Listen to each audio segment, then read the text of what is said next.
சில பேரு பெண்கள் மாடர்ன் ட்ரெஸ் போட்டு போறதுனால தான் ஹராஸ்மெண்ட் நடக்குது, அந்த பொண்ணு ஷால் போட்டு போல அதனால தான் பஸ்ல அந்த பொண்ணுக்கு ஹராஸ்மெண்ட் நடந்தது அப்படின்னு சொல்லிட்டு சில பேர் பேசுறாங்களே. ஆனா இந்த வீடியோல இந்த பொண்ணு வந்து பாத்தீங்கன்னா ஒரு இஸ்லாமிய பெண். அவங்க வந்து இந்த படுதா மாதிரி ஒரு ட்ரெஸ் போட்டிருக்காங்க.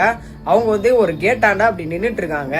இவன் போனவன் திருப்பி போயிட்டு இந்த பொண்ணை வந்து இது மாதிரி பண்ணிட்டு போறான்.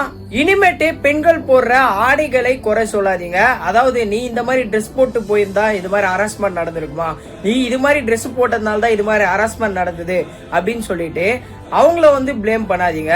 இந்த மாதிரி அரிப்படுத்த ஜந்துக்கள் இருக்கிறதுனாலதான் இது மாதிரி விஷயம்லாம், இது மாதிரி ஹராஸ்மெண்ட்லாம் நடக்குது. அந்த கமெண்ட்ஸ் உள்ள போய் பார்த்தேன், இது மாதிரி நிறைய பெண்களுக்கு நடந்திருக்கு. அதாவது வந்து சைல்ட்ஹுட்ல இது மாதிரி எனக்கும் நடந்திருக்கு அப்படின்னு சொல்லிட்டு அந்த கமெண்ட்ஸ்லயே நிறைய பேர் போட்டு வச்சிருக்காங்க. நீங்க இதை பத்தி என்ன நினைக்கிறீங்க அப்படின்னு சொல்லிட்டு உங்களுடைய கமெண்ட்ஸை கமெண்ட்ல சொல்லுங்க. நான் பேசுறது கரெக்டா இருந்தா கமெண்ட்ல கரெக்ட்னு போட்டு விடுங்க.